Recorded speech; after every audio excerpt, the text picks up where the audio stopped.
Thanks, Bill. My name is Joshua Macht. I am the CEO, or about to be, takeover CEO of Harvard Business Publishing, and I am thrilled to welcome all of you to this event. In particular, I wanted to give a special warm welcome to our guest of honor, His Excellency, the First Minister, as well as Professor Kristen Fave from our Harvard Business School, one of our own, and Salah Luta, who's the president of the GCC Alumni Council here in the region. And I also want to say hello to Amy Bernstein and welcome her as well, the editor of the Harvard Business Review and my colleague for quite a long time. It is a real pleasure to be able to welcome you to the first of events like this in the region. Our mission at Harvard Business Publishing is, it's to improve the practice of management and leadership in a changing world. But we're really all about ideas. And events like this one allow us to take the inspiring ideas, the rigorous research that we publish in the Harvard Business Review, and extend it into a conversation, which is really what we want to be doing here in the region. And particularly, it's a moment in the region of huge transformation. When I think for us as a publishing company, our mission kind of comes to the forefront of what we can do to kind of help through this momentous transformation. And that's why this first event in the series is really focused on the theme of leading transformation. And in particular, this discussion today is focused on the public sector challenges in Saudi Arabia. And our discussion will inform future think tank events. So if I have it right, I think the next event will then focus on the UAE. And then at the end of the series, the idea is that we can take all of the insights and strategic outputs and share them and distribute them with everyone, all the participants. So that's our big goal. Our commitment, I'll just say as a final note here, our commitment to the GCC region and the work here to develop the pipeline of talented and capable leaders who can bring forward this transformation in the region. Our commitment really has never been stronger. We've increased our investment significantly here.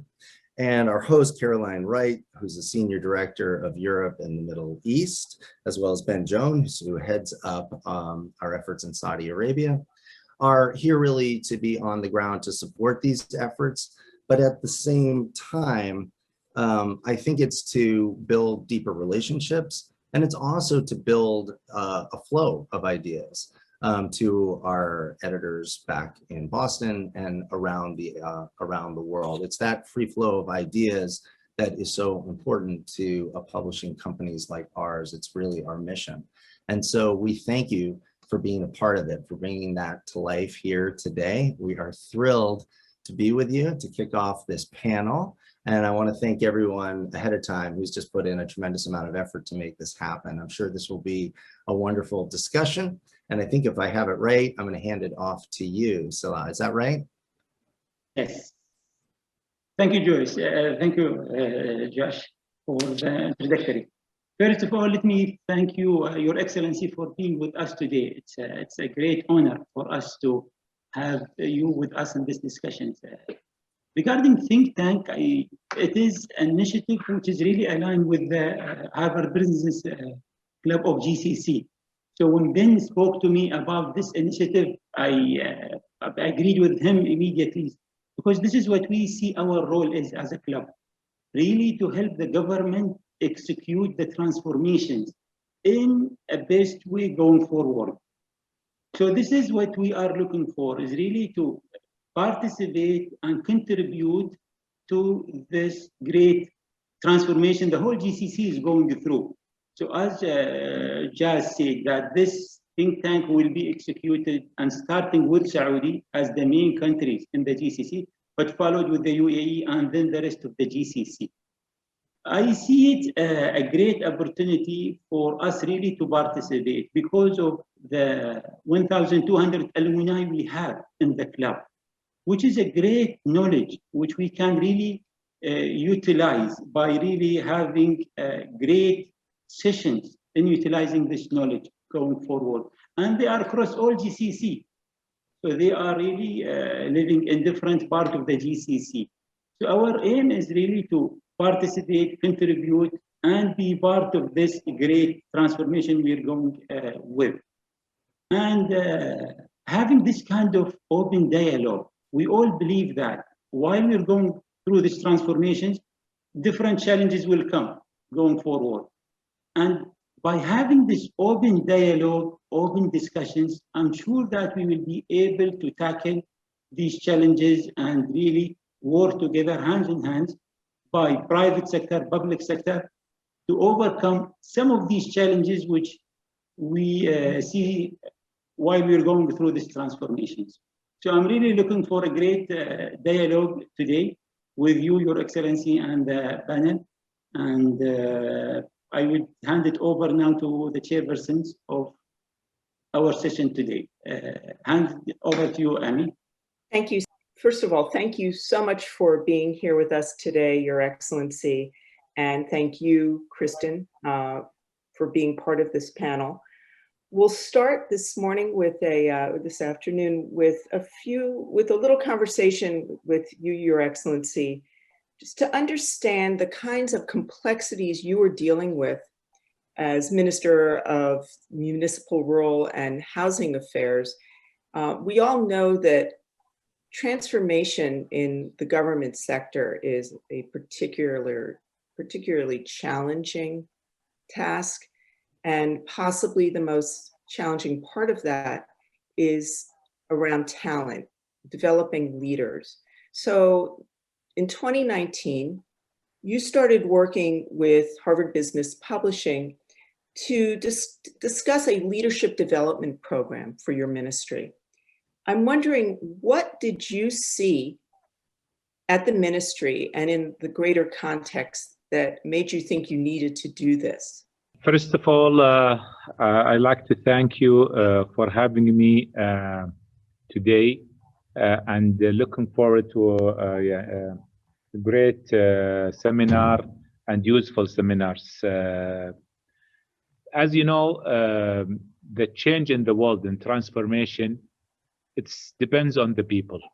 People can make difference. I do believe resources, other resources, material resources is very important, but nothing like people and the human and talent. They can make the difference in any organization. When we start to put strategy in the housing, Ministry of Housing, before the merger between the two ministries, we had the idea that we need a partner that they can understand our strategy and can develop a program in a different layers, a leader, and juniors that can create differentiation and can make this transformation in our organization. And we realized that this kind of partnership and strategy, it was more useful way of developing the talent in the organization. Based on that, actually, we are now doing again with the MUMRA because we realized the benefits that we had in the housing, and we need to replicate that in Ministry of MUMRA. The reason behind that, again, it's we built in both strategy, was in housing or was in that, the main strategy is the talent, because we believe they are the engine, they are the execute part of any transformation that we could have a difference. Likely that the talent in Saudi Arabia is quite in a good, I could assess it as a very good level. It's just need to see how to use it in the right place. How can really use this talent in the right place? How can we do the assessment? How can we do development or succession that is clear? And how can we develop the career path that is clear? Then how can we use the engine with the human development unit inside the organization to make this movement happen, to do that? Especially main change in transformation in the public in GCC was about the culture. How to move the culture from a government approach that we provide service to customer centric approach. Most of our strategy that we do right now, either in the Vision 2030, is built on the customer needs or centric customer needs. Ministry of Mumra is a service organization. We actually do a city management. Main core business of what we do is about city management. And in order for us to deliver the service, we need to understand what customer need, what customer expect from us to deliver. Understanding that, prioritize that based on the customer needs, we build the whole system and organization to do it. So who can deliver that is the talent that we're going to have, is to change the culture of, I'm a government that I do service, to a customer centric. How can I make you a happy customer? How can you make you a happy citizen? How can I make you happy, yani enjoying this?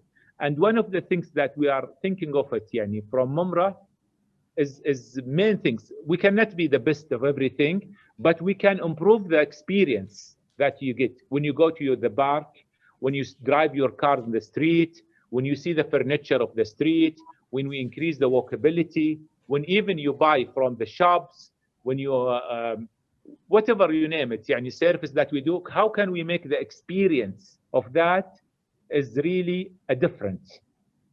Maybe not the best, but what is most of our customer expect from us to deliver. It's difficult to copy any country or any cities in the world, but you can create experience that is suitable to your customer needs. So I'm sure many of you have seen the Blue Ocean theory and books. We need to see in our Mumra is what is our Saudi and expat who's living in Saudi or visitor that they expect from us. They need to see our local. They don't want to see London, or they want to see Riyadh. They want to see Jeddah. They want to see Mecca. They want to see the culture of the people. They want to see a different way of treatment to that. And we have many things never been tapped to it. So that's why when we made the decision, we want to build the talent, local or expat, in our organization that they can deliver that vision and service that is expected from our citizen and expat.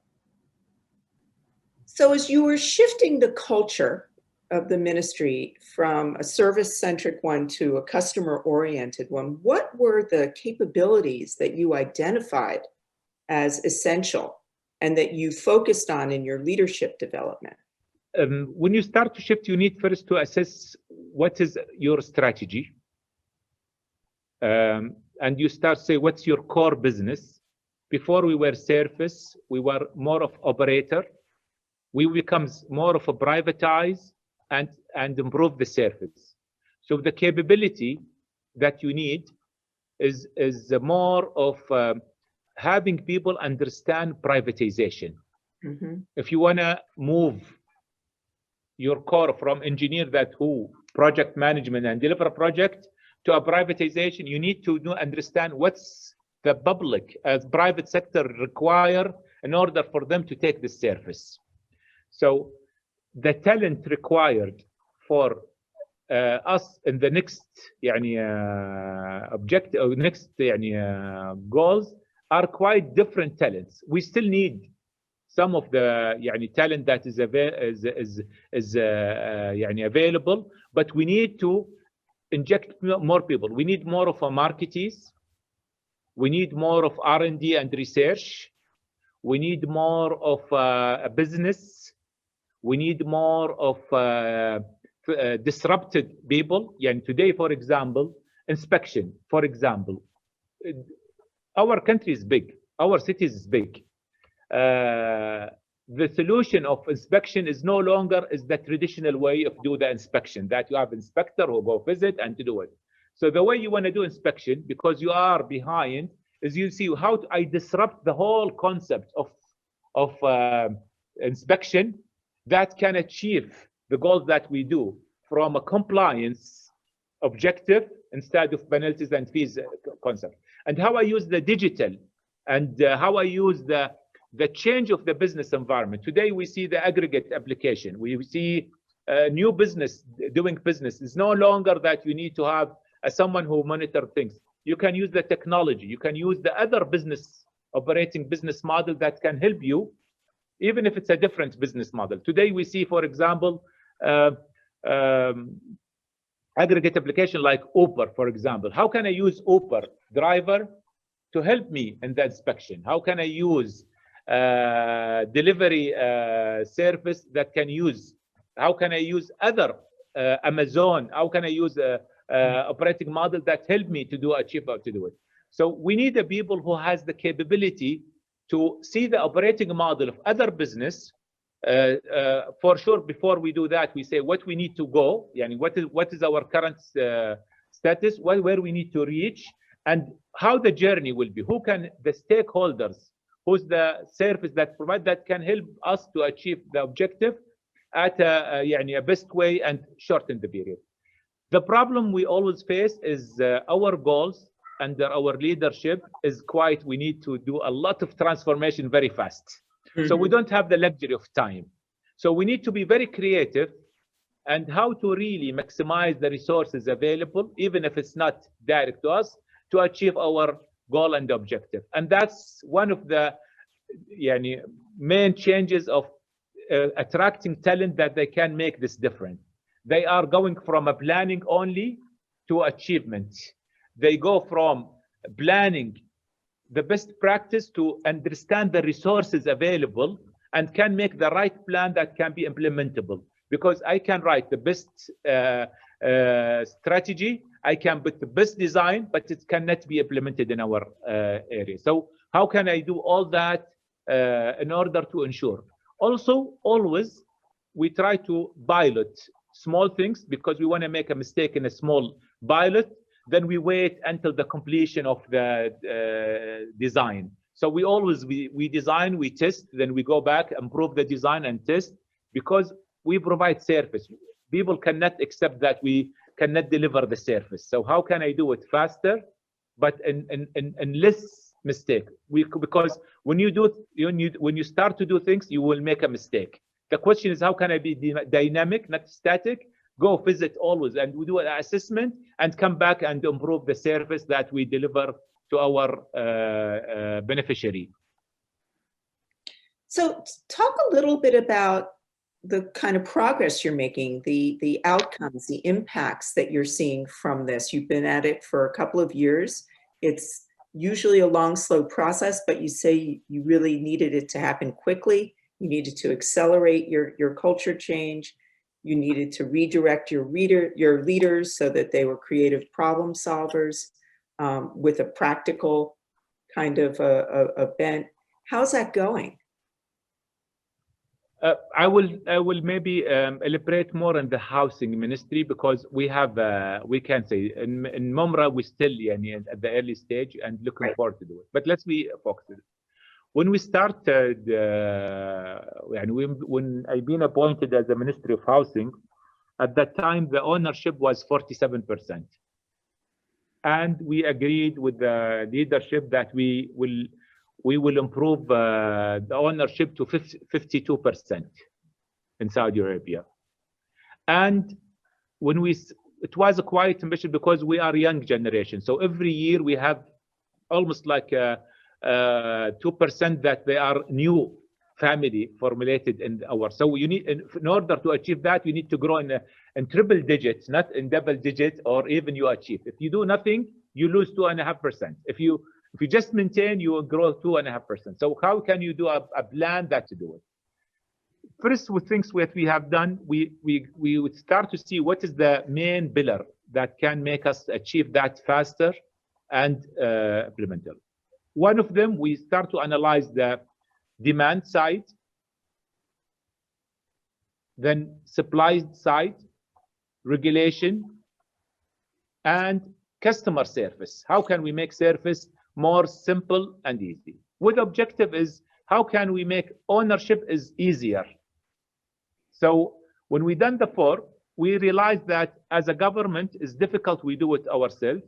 So we build a strategy that based on private sector ability, because private sector, if you enable them, you could get a multiplier of output. And we test different models. So we say, okay, why private sector not participating? We go to first the mortgage industry and say from a demand concept. If we say, we understand our Saudi segmentation, affordability, and say, okay, each segment, how much represent from this achievement to get 52%, and what makes them to do it from affordability concept. Then we went to banks and we say, okay, Saudi, we're providing 20,000 annual mortgage annually, almost 20,000. And our objective is to achieve 220,000 per year. So I need to make 10 times that. So if I depends on government funding, then I will never achieve this goal because I will depend on the budget every year. So we went to the bank and say, why you are not participating on that mortgage? We understand their fear. We understand their risk appetite. We understand the whole ecosystem. Then we pushed it. We worked together with banks closely until we eliminate them. Today, we are achieving 24,000 per month mortgage instead of 20,000 per year because we just participate them. The second was supply. Before we have one product for every family. Now we have multiple of options. So we start to segment people. We say, okay, there is the small family, the medium family, large family, lower middle income, middle income, upper middle income, no income. So we try to segment and we say, how can we engage the private sector, the developer, home builders, to be participating in order to provide this segmentation with the different products. And we make the family make the choice, not us to give them a product. Plus, we support the rental to do it. It was not easy, but we put hand to hand with the private sector. We increase their capability of supply by shorting, for example, the permit. We shorten the capabilities. We give incentive programs based on the capability. And until we scale them up with us today, they are able now to give Saudi option in order to make our goals that the ownership is easier, that you have the option. And in order to achieve that and dealing with people, we create an application that can, from selecting the home until you execute the mortgage, digitize the whole experience. And with the talent that Saudi talent that we have in our organization, they now create a program that makes you can select the home or the loan or to do it. Now, there is area for improvement, but there's helping us today that we could digitize and improve the service today because we are serving more than 1,300 to 1,500 family per day. And that require quite how to digitize, linking supplier, the developer with the bank, with the whatever regulation and support system to subsidize. And you want to be sure that the service never stop, not to depend on the individual or the human. You want to develop it in the system that they give the option to do it. The fourth pillar was the regulation. How can I make regulation attractive? How can I make people invest in housing? And how can I make that if there is a money where to invest in housing? So that was a huge assessment with this other stakeholders, government stakeholders, and with others to ensure that the regulation is still attractive. Now, it's a journey. We are likely that after just 1 year from what we agreed with the government, we achieved quite very high level of that. So government went from 52 to 60% target in 22. And thanks God, we achieved now the 60%. So we increased the ownership from 47 to 60%. 13% was done in 3 years. So that will never happen without, it's not about the money available by government. It's about the talent that they were here. They were creative to shorten the journey, to come up with idea, to engage with all stakeholders to have the better service and make them engaged. And actually, one of the things that the private sector trusts us because we were close to them, they understand our planning, and they part of designing and planning. It was not designed by us alone. It was designed together with them. And based on that, they become owner to this, they buy this transformation. They become pushing this transformation. And now Saudi banks, we said with pandemic, the only things that makes banks making profit is the mortgage, which was they were reluctant before to get, because we are building that to do it. That's example of how transformation happened in Saudi Arabia to do that. Despite pandemic was happened when we had the lockdown, full lockdown or partially lockdown, the service never stopped. The 1,000 per month never stopped, and we achieved in 2020 as 2019 in terms of achievement, because we were not building on the human or in the traditional way. It was quite transformation about the quality of service that we have done. Yeah, that's a remarkable accomplishment, and the transformation is truly dramatic. So before I open up the conversation to the rest of the panel, I have one more question for you, Your Excellency. How do you think about your investment in talent and leadership development, even as you're trying to drive this kind of dramatic transformation? How do you balance the interests and the demands of such a transformation with the requirements of your new leaders and the capabilities you need to develop there, that kind of investment? First of all, I do believe without talent, no change you can do. That's, yeah, for me, it's a rule of thumb. So based on this belief, because the mandate that we do is quite big, without having the talent with you, nothing you can achieve. So based on that, talent is the main resources. I have been in experience in the private sector and the public sector. The talent who makes the difference is not the other resources. The talent makes the use of resources better and change if you have the right talent. So currently in municipality, we provide more than 500 services. And you need to develop the whole 500 services. Without talent and availability of talent, I will always be under, I will be afraid to make any of these promises.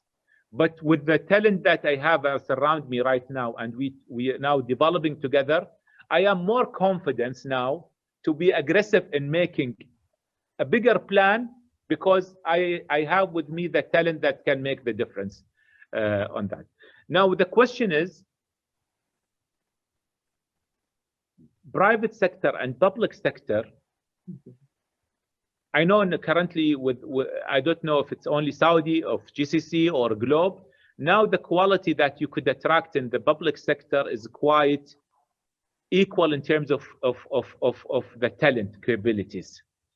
And while we're in the private sector, it was quite driven by majority of it based on a BNL driven.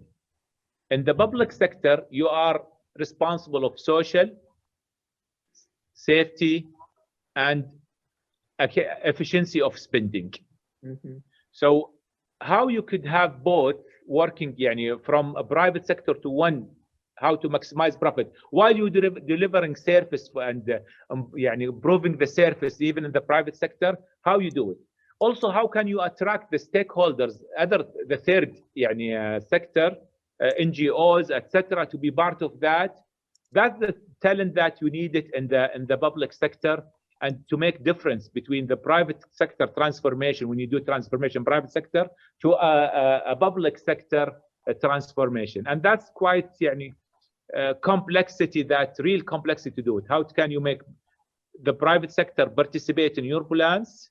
How can you make the third sector which is NGOs, etc., a real participant in most of your program? That's really interesting. Before I invite you in, Professor Fabi, I also want to invite the audience to post any questions they may have for our panel in the chat, and we'll keep an eye on them and we'll bring them in to the conversation. So, Kristen Fabi, you study comparative politics And I know that you focused on the contrast between the public and the private sector and the challenges that they're dealing with in transformation. What are you hearing in this conversation?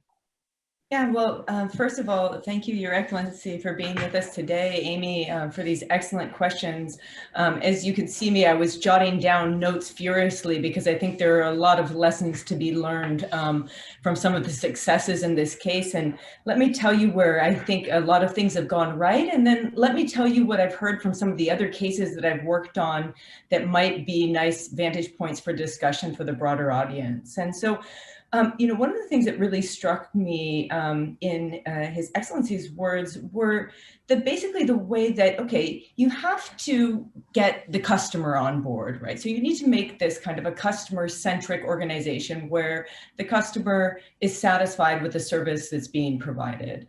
But you also have to make the public office, in many ways, an attractive client for the private sector. And I think in so many transformations, people become preoccupied with the customer service delivery segment, and they forget about having to make themselves an attractive client for the private sector to get around those big challenges that you discussed about the budget, right? Because public sector budgets, we know, are not the same as private sector budgets. How do you get around that? And so successful, I think, public sector transformations oftentimes do exactly that thing. They make themselves, and that oftentimes comes down to getting really tedious things like procurement right.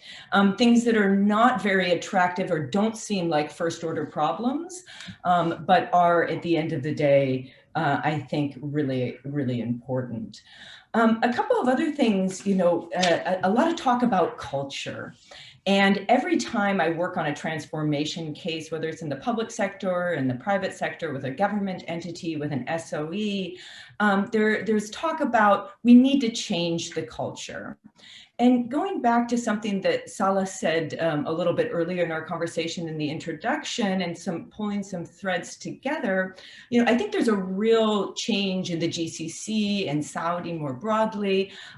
There's a new climate of frank talk, and frank talk about the challenges and some of the hurdles that people are facing. But I think, you know, the challenges aren't the only barriers or necessarily the biggest barrier. Sometimes, if you focus too much on frank talk, you forget about some of the past failures. People are very focused on the moment. You have to dig a little bit deeper into the past to see where things went wrong. And so I think taking this frank talk to the next level of frank talk about past transformations, something that may seem totally irrelevant now, can be really helpful. And then two other final points that I think flowed from the excellent comments here today. You know, the public service mission in any public sector entity is, I think, a huge advantage. It's a huge advantage in that it gives people who work in the public sector and for public sector organizations a feeling that they have buy-in for a bigger societal goal that goes beyond basic profit and loss or, you know, a bottom line. But sometimes I think even in the best of cases, when there's a great marketing campaign about what that contribution is, one thing that it lacks is that, you know, it's not just that the public service mission is a huge asset, it's situating that public service mission in the broader global context. So I find that young talent today really cares about the broader global context, not just their national context. And they'll want to know something about, like, why homeownership or regulation at the municipal level, something like this is going to rejigger Saudi's relationship, not just within the kingdom itself, but more broadly. So I think there's some areas to broaden some of those mission statements. And then the last thing I learn oftentimes from my work, and I've gone on quite a bit here, is that silos and hierarchies are bad. So I hear this a lot in the business schools speak. You know, we have to fix the culture, we have to break down silos, we've got to break down hierarchy. And when I've done my research with companies that have done what I think have been, and public sector organizations that have done successful transformations, what I hear oftentimes is that it's a little bit contrary to this advice, and let me tell you why. People who are in the business of idea creation and experimentation need their time protected. And silos and hierarchies oftentimes were originally created to protect people's time and to give them time to think through some of these difficult and challenging problems. And so I would oftentimes warn to not, obviously breaking down silos that are inefficient or communication lines that need to be reopened are key.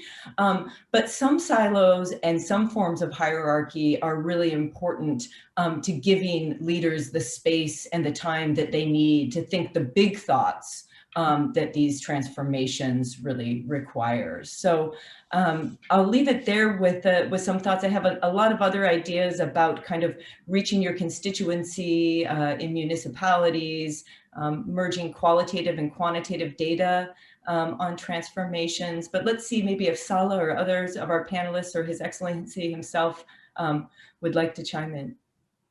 Well, Saleh, I wonder what you think of what Kristen just said about hierarchies and the need to preserve time for managers and leaders. How does that hit you? I do agree with Kristen. It has to be balanced. It has to be a balance between both, really having this kind of open mind, brainstorming, sharing knowledge, being in the same page with the whole organization, make people really part of the overall plan and contribute to it. And then each would have his own area, his own specific objective where he would be responsible of. But really having this kind of open discussions, brainstorming, aligning, engaging, it's fundamental for people to believe in the plans and be part of the execution. Otherwise, they would end up saying, oh, I wasn't there when this plan being formulated. Nobody have taken my opinions. And then that will create difficulties of executing the plan. Mm-hmm. And Josh, you know, you're kind of a veteran of transformation. You've done it before, you're doing one now. And I'm wondering if you have any thoughts about how you make the strategy. Kristen talked about the sense of mission. And I'm wondering how you turn strategy into a sense of mission for the team. Is it a matter of cascading it down from the leadership level? How does that happen? Practically speaking, how do you make strategy real and mission-like for employees? Yeah, no, I think that it's a great question. And most of the sorts of transformations that I've driven within media are around digital transformations. During economically turbulent times for media. But there's a couple things I'm hearing. One is, Kristen's sense of what I think, if I hear it right, is tying, there's a history that comes with a country, comes with an organization. I've always thought a lot about, wanting to be able to understand, and I think, Your Excellency, you probably agree with this, it's, this balance of respecting and really celebrating your heritage and understanding it without being chained to the past, because you need to break to make change happen. And it's a real fine, delicate balance within any structure, within any country, within any organization. I think these are fine balances. And it is tied to purpose. There is often a deeper purpose that I think I hear in the comments, which is, why are we doing this? Why is home ownership, which I find sort of fascinating, so important? What is the history of that? Where does it need to go?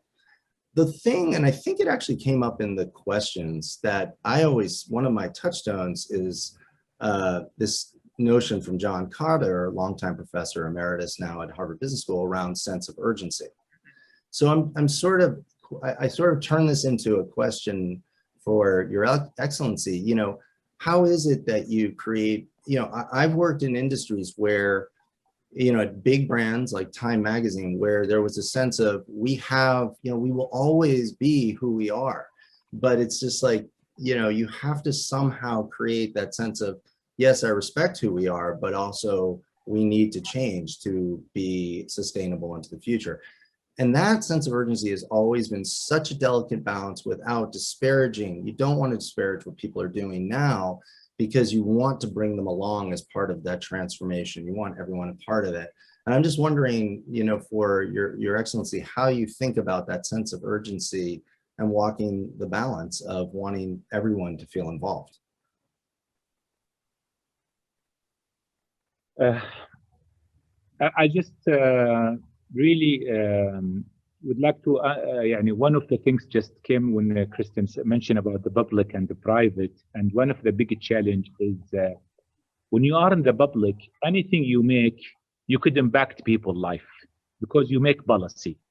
And that's the big challenge of the government. You are responsible of a human and people, and any change you make, you could impact the people's life, income, service, etc. And when you do a transformation very fast, you may make a mistakes that could impact people. And that's the big challenge that in transformation that you want to do it when you do government. And when you do in a private, you may, one product that you sell in the market that cannot be sold, so you lose volume or you lose competition or whatever you lose. When it comes to the public, the transformation, you always want to be considered that you could impact people's life. So you are responsible about that. And that's the big change when you do a transformation faster, how much you done analysis with your policy maker and other team that can make the difference to do it. So that's the biggest challenge always. Yeah, you could hold you from the speed. However, finding the people and ensuring them and break the silo, etc. How you select the people that they have a passion of what they do, and if you could attract people that they have the passion to do this change, and they can cascade, because the people who has the passion has to invest to create the morale and the passion of their teams, that and the communication, because they believe on that. That's the difficult part of attracting the talent. I'm sure all of you know the matrix of ability and capability, and how you want to ensure that you have enough star in your organization, you have enough people that they can do the job with their ability, and then you have the people who have the star people, the question mark people, how you deal with them to make them a star or to do it. So all that has to work in order to break that clear vision and direction. So you direct people. One of the things we have done, by the way, we develop, actually we work in a concept that the organization health index. And the first things we do is you do the organization health index, and the organization health index will direct you. Is the organization healthy enough to help you to achieve your strategy or not? So do you have a clear direction? Why people are not engaged? Why people to do it? The more you do that in the organization health index, the more you can ensure that the silo is being break, that the people has the passion, the people understand the strategy. And you do the assessment at the beginning, and you do it frequency with the strategy to ensure that the silo has been always break and the objective to be developed. These things are usually we work on it. I know that's a lot of things that we do, but due to the time, but that's helped us to work on it to ensure that your people. So you can select the people that they have a passion, because you could select the people has the capability, but they don't have the ability. And then you are working through, always they hold you from moving faster. But you need the people that they have ability, that they understand the goal, and they work with you and to do that. And you always have the OHI, Organization Health Index, measured every while to ensure that the communication and the direction and the whole team are working the same direction. So we had a very interesting question from the audience that I'm going to put to you, Your Excellency, and then Kristen, I think you'll want to jump in as well. How did you get the private sector to work well with the public sector? There's often so much mistrust between the two, and sometimes the relationship can devolve into, a lobbying game with the private sector lobbying for its interests with the public sector to the exclusion of the public interest. How did you think about that, Your Excellency?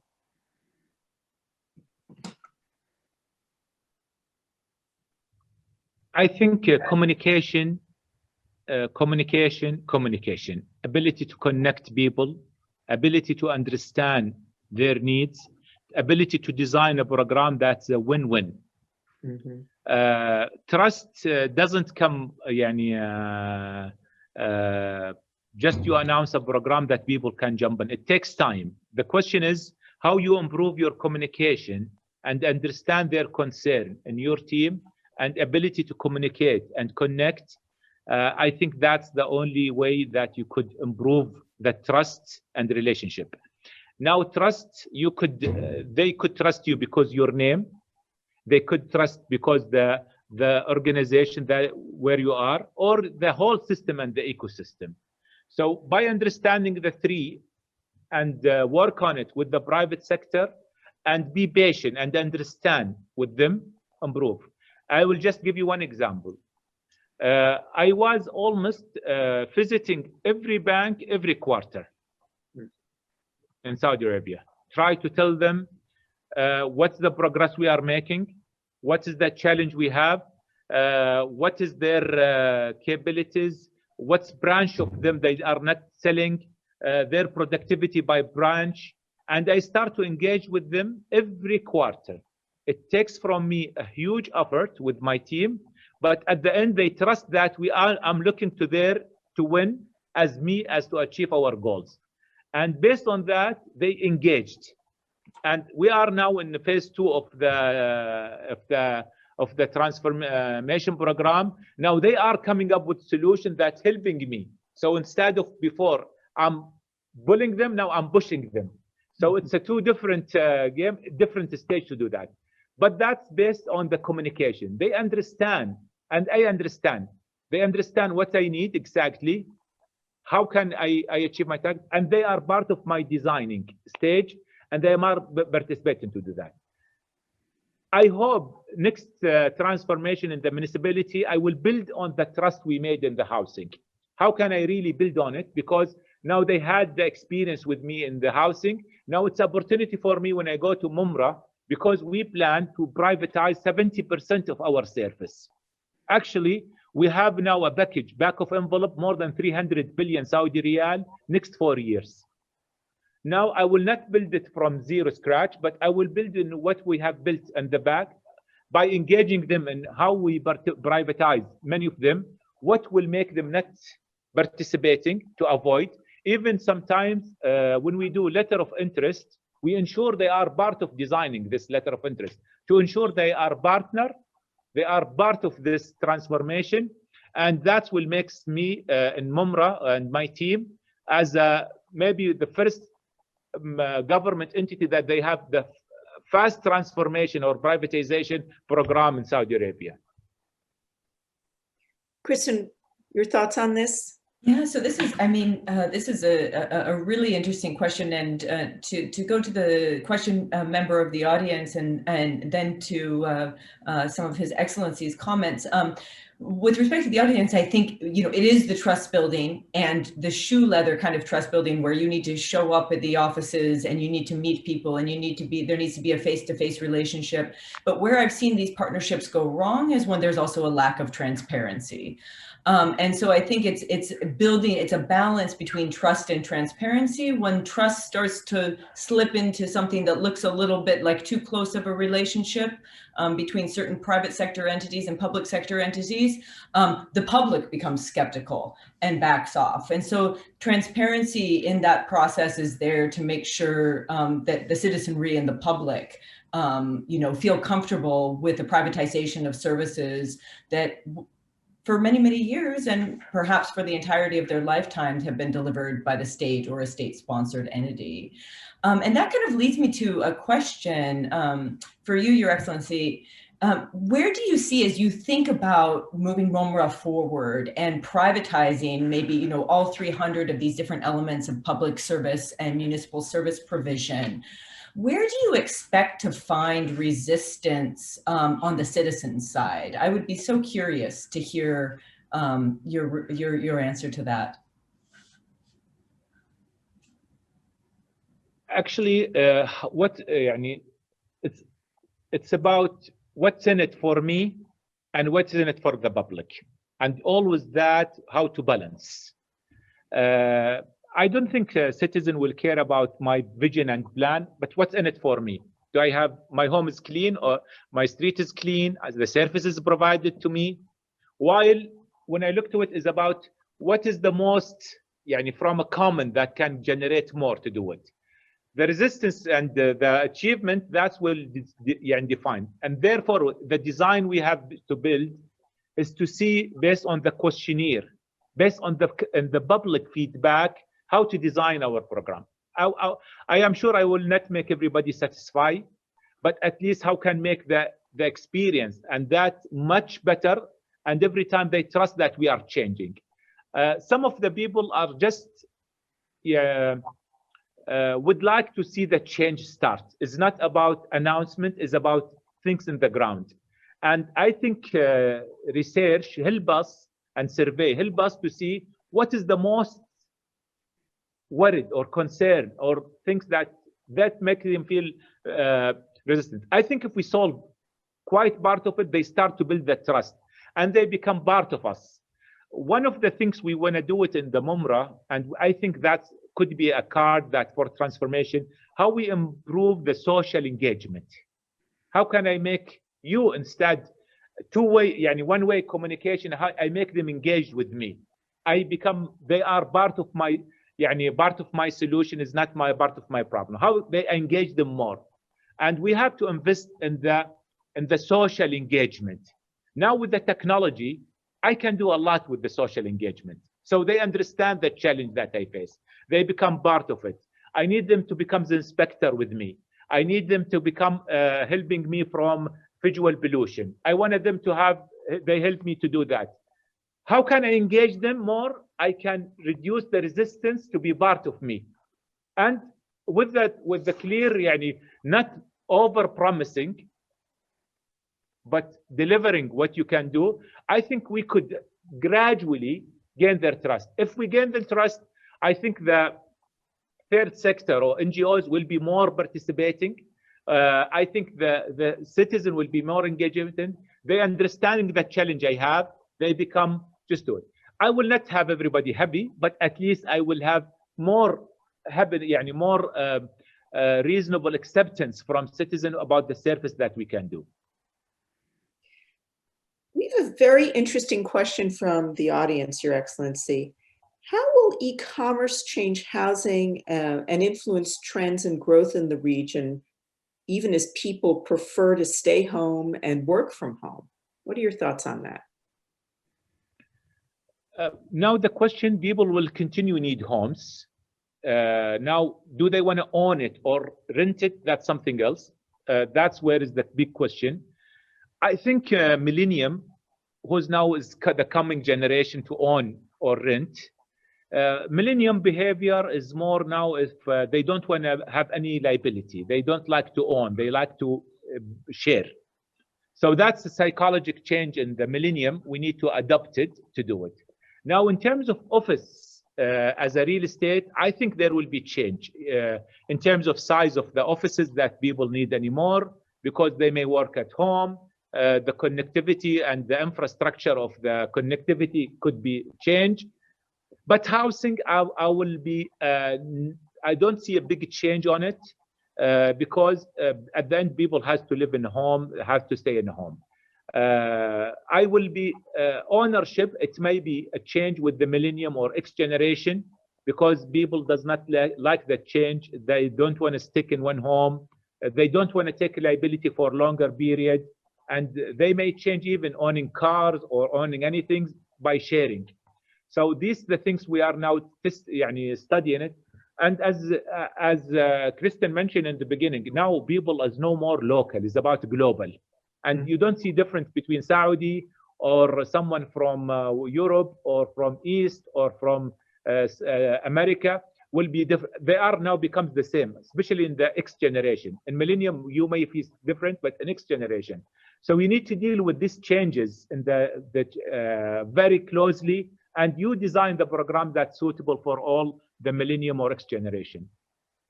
And then another very interesting question from the audience. For successful privatization, you need a very strong regulatory framework to produce a level playing field and good service for the citizens. How will the kingdom achieve that? What are your thoughts about that, Your Excellency? What I believe is when you start to do privatization, you need to balance. You cannot have the best deal from privatization. You need to make private sector can achieve something, and you work in regulation gradually. Based on the capability of the private sector, you have to design your privatization program. You could not design a mature privatization program in a country where you have a maturity higher than another country. So you want to engage the private sector, and you want to assess their capability, and you want to make regulation that is quiet, maybe not harsh in the beginning, or you want to make it gradually until you reach a maturity level. I think building a talent that understand the private capability, private sector capability, locally and international, and make the regulation balance between successful of privatization and the quality of service. I think that's a very crucial when you start the privatization. And every period you start to improve the regulation, because you have a more mature private sector, more a competitor in the market, until you reach a level of maturity that you can impose more regulation and a better service. But at the beginning, you need to balance by assessing the capability of private sector and impose the right regulation that can accept certain quality service, not necessarily to the best service and regulation. Kristen, this is your area. Any thoughts about that? You know, I am thinking about this, and especially about the regulatory element. And one of the things that I think is especially tricky on the regulatory side of things is what people want in terms of regulation. So what does something like a small business want in terms of regulation? And oftentimes when I survey, especially Middle East publics, and ask what small businesses want in terms of their own regulatory environment for things like licensing of their small businesses or registration of their small businesses, they'll come back and they'll respond and they'll say, we need more civil servants. We need more regulators and administrators to come and have a more face-to-face and hands-on feel so that they can get a sense for what our business really looks like. They want that personal touch. But then when you go one layer up into the regulatory environment, you see that when you have too many regulators or too many people actually fulfilling that regulatory function, you lose a lot of that visibility, and all of that human touch kind of cascades into a bit of patronage politics and personalistic relationships that aren't actually good for regulation itself. So I think the real challenge is finding a digital solution that gives the regulator and the person being regulated that feeling of personal touch, but then zips up the relationship, with a digital skin around the outside. And I think there's some examples of places that are doing that well, but it is tricky. It's very tricky. Yeah, no doubt. Well, unfortunately, we've run out of time. I want to thank our panel, Kristen, Saleh, Josh, and especially you, Your Excellency. And I want to thank all of you for your terrific questions. We are going to review them, and we will try to address as many of them as we can and share the answers with you. I also want to let you know that this is only the first of several sessions, as Josh mentioned. We will be doing our next think tank in the region in October, and we hope to be there in person, but we'll be doing it as a hybrid event. And we will be looking more broadly across the GCC. So I'm looking forward to that. I hope you are too. And for now, I want to thank everyone